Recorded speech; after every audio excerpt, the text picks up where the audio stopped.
queridos amigos, minhas queridas amigas, a todas as pessoas que acompanham aqui o canal do YouTube do Grupo Espírita Irmão Carmelo. Eu sou o Victor Cantagesso, é uma grande alegria estar aqui com vocês, estudando, aprendendo, compartilhando ideias a partir dos ensinamentos do nosso amigo, mestre amado Jesus. Convido você a curtir esse vídeo, salvá-lo, se inscrever no canal, mandar para uma pessoa especial que com certeza vai compartilhar das ideias, aprender junto com a gente. Vamos divulgar o Evangelho para que a gente consiga construir um mundo melhor a partir do conhecimento e da prática. Convido você também a se concentrar nesse momento, se quiser fechar os olhos, assim como eu, agradecer pela encarnação, por esta grande oportunidade de passar por provas, expiações, por experiências, desafios. Muito obrigado. Obrigado por esta grande e maravilhosa oportunidade. Possamos aprender ao máximo, reparar os nossos erros, acertar e construir a paz, a felicidade verdadeira, que é a nossa essência verdadeira. Muito obrigado. Que tenhamos juntos aqui um ótimo estudo.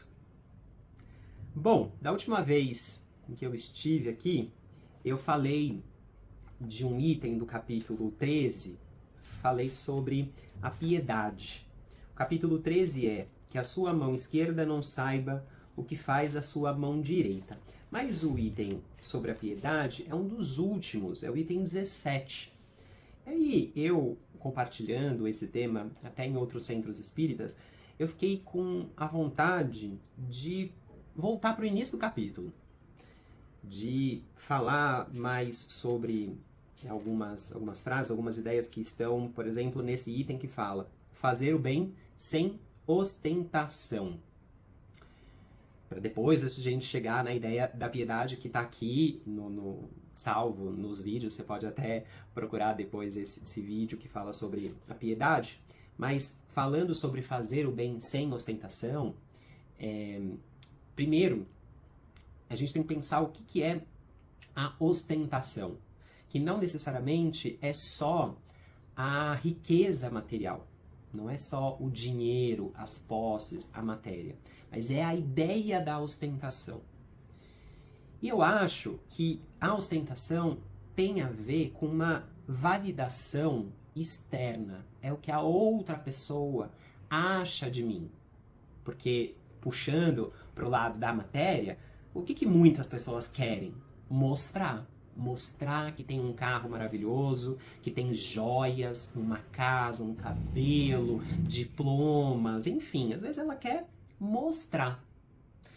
Se ela vivesse talvez numa ilha, sozinha, para que eu vou ter tudo isso? Se eu não tenho ninguém para mostrar. Então a ostentação está ligado a essa validação externa do outro. Eu faço para mostrar. Eu não faço porque é importante para o meu crescimento, para o meu amadurecimento espiritual.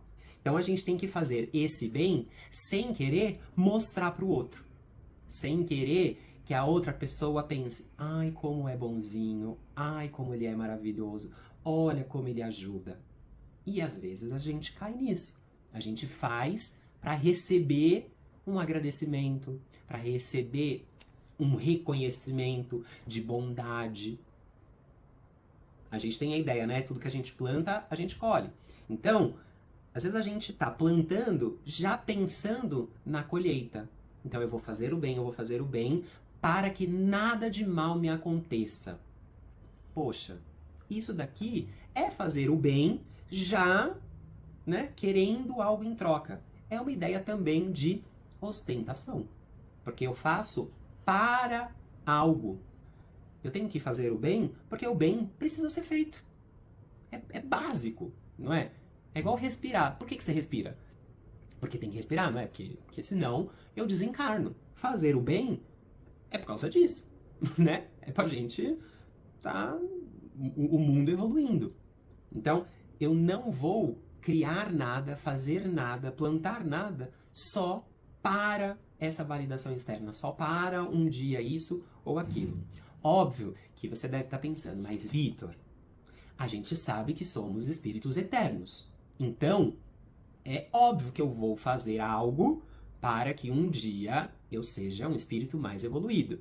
Mas não é exatamente a intenção que a gente coloca nisso. Porque às vezes a gente está camuflando na ideia de para ser um espírito melhor, tudo, mas a gente só quer a vaidade, a gente só está alimentando a vaidade, né? Então, fazer o bem para alguém, a gente fala, não, eu estou fazendo de coração, mas talvez a gente só esteja alimentando a vaidade. Espero que tenha entendido aqui esse meu pensamento. Qualquer dúvida também pode perguntar, deixar um comentário legal. Mas eu quero trazer aqui, bem no primeiro item, numa passagem de Mateus, a primeira frase, olha só. Tomem cuidado para não fazerem suas boas obras diante dos homens, para que elas não sejam vistas por eles, porque assim não serão recompensadas por Deus. Ou seja, eu vou fazer para que outro ser humano veja. Então, se eu faço só para o outro ser humano, pronto, acabou. Mas eu tenho que fazer para a justiça divina, que é eterna, que muitas vezes a gente não vê ali de imediato esse reconhecimento, esse fruto. Mas a justiça divina está aí, ela existe. Mas eu quero chamar a atenção nesse tomem cuidado para não fazerem suas boas obras. Então, o que é tomar cuidado? Adianta você atravessar a rua e depois olhar para os dois lados? Não adianta.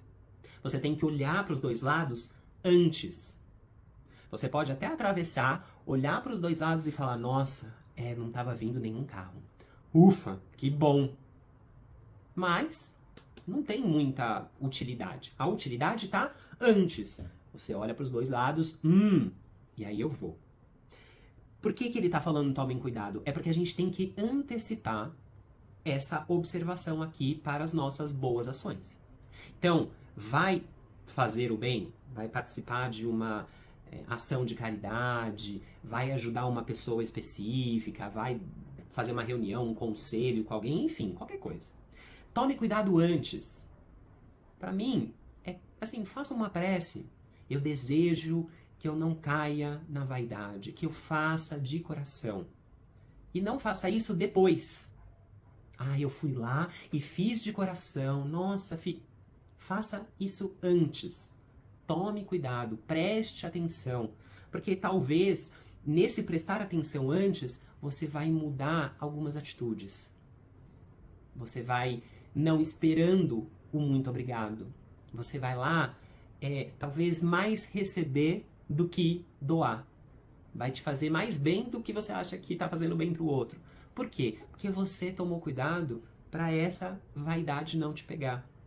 Porque se você quer só o reconhecimento do ser humano, é o que ele está falando aqui, a gente vai perder a recompensa de Deus. Porque se a gente está fazendo ali para o ser humano já olhou, já reconheceu, já agradeceu, já fez isso ou aquilo outro. A lei divina não tem nada mais a ver com isso. Então a gente tem que prestar atenção. Eu anotei aqui uma ideia de treinamentos de atos anônimos. Ou seja, você pode fazer o bem e não contar para ninguém. Você pode fazer o bem e não revelar o seu nome. E muitas vezes a gente faz isso no dia a dia. A gente ajuda uma pessoa, a gente faz alguma coisa ali, sei lá, no mercado, na rua, tal, mas você nunca mais vai ver a pessoa. Ela não sabe seu nome, ninguém viu de fora, né? Talvez só a pessoa ali. Mas a gente pode treinar isso.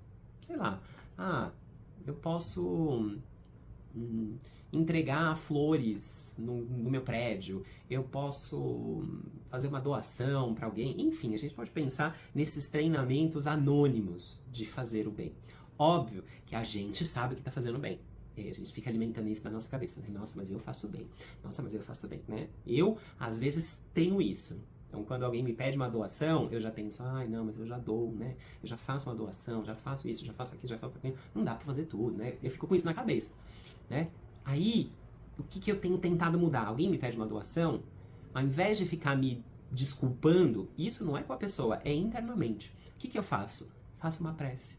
Talvez eu não vá doar um dinheiro, mas eu vou fazer uma oração para que ela consiga esse objetivo de arrecadar o dinheiro, que consiga isso, que Deus ilumine, que ela tenha ideias, inspirações bondosas, né? Então, e isso é muitas vezes de forma anônima. Ninguém tá na minha cabeça, né? Ninguém tá pegando ali o meu pensamento, o ser humano, né? Enfim, dá pra gente treinar essa forma, né, de fazer o bem sem ostentação de fato. Aqui tem uma pergunta já no item 3. Qual será a recompensa daquele que faz com que o seu irmão sinta o peso do benefício recebido? Muita gente faz o bem e quer ser reconhecido e fala: você só tá bem porque eu te fiz o bem. Fica jogando na cara da pessoa, né? Eu te dei o dinheiro, eu te dei a ideia, eu te levei naquele lugar, eu fui lá com você. Fica jogando esse peso para a pessoa. Você acha que Jesus, vou trazer aqui o maior exemplo que a gente tem, Jesus faria isso com a gente? Porque, ó, se a gente pensar bem friamente, ele até poderia, né? Ele até poderia fazer assim: galera, olha tudo que eu faço pra vocês. Olha tudo que eu já fiz pra vocês. Olha, e vocês não fazem nada, vocês continuam errando. Ah, não acredito. Olha só, se não fosse eu, vocês estariam... Você acha que Jesus faria uma coisa dessa? Jamais. Jamais, porque ele compreende o nosso momento. E assim, é uma compreensão de muito amor, de muita caridade. Então, qual que vai ser a nossa recompensa se a gente ficar jogando pro outro? Do tipo, vai me ajudar, vai me fazer porque eu já fiz muito por você.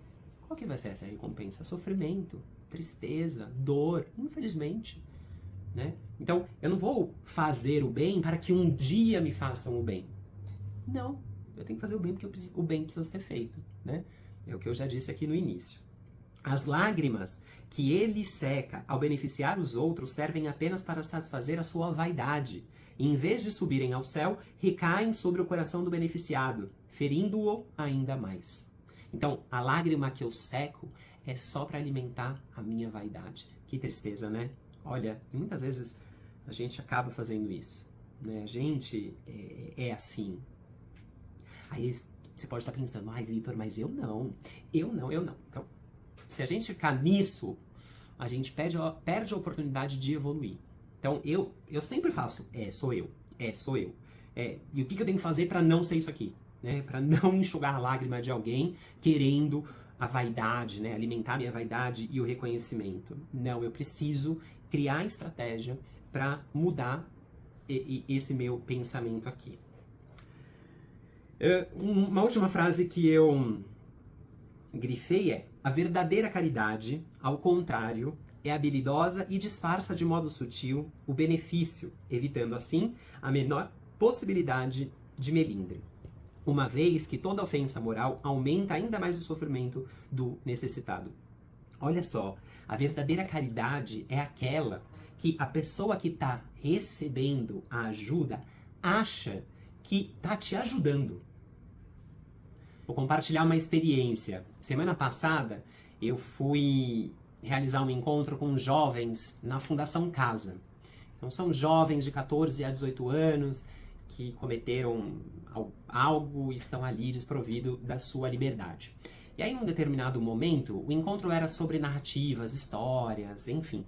E aí, um menino me perguntou assim: o que te move estar aqui? Porque eu trouxe história, né, levei para os meninos histórias que falassem sobre o bem, sobre o fazer o bem e tal, não numa ideia doutrinária, eu fui mais com perguntas do que respostas a partir da narrativa, enfim. E ele me perguntou isso, ele falou: por que você faz isso, o bem? Porque ele estava julgando que eu estar ali é fazer o bem para eles. Aí eu falei: olha, difícil responder isso, mas eu ainda estou pensando sobre essa pergunta, mas eu falei para eles: olha, eu acho que fazendo o bem faz bem pra mim. Então eu tô aqui porque faz bem pra mim. Eu acho que o mundo precisa de pessoas fazendo bem. Então é por isso que eu tô aqui, né? Então, eu não sei se eles entenderam dessa forma, mas eu tava fazendo bem pra mim, não para eles. E isso muda completamente a nossa intenção, a nossa energia na ação de fazer o bem. Igual, outro dia também, eu tava no metrô, e aí tinha uma senhora com uma mala, não tinha escada rolante, aí eu perguntei pra ela, eu falei, posso te ajudar? Aí ela, não precisa. Aí eu falei, não, é porque assim, eu não fui na academia hoje, não fiz atividade física, então levar a sua mala vai ser ótimo pra mim. Aí ela deu risada, tudo, e eu levei. Ou seja, fiz ela acreditar de que ela estava me fazendo bem, e não eu estava fazendo bem pra ela, né? E fui embora. Mas eu posso fazer diferente, né? Eu posso lá pegar a mala da senhora e falar, me agradeça, olha só como eu sou uma pessoa boa, olha só como eu sou um exemplo, eu fui o único que fiz isso daqui, ninguém tinha visto nada, eu que tive que tomar atitude para ajudar. A gente pode ir nesse pensamento também, não é? É a mesma ação, é pegar uma mala e levar para a senhora.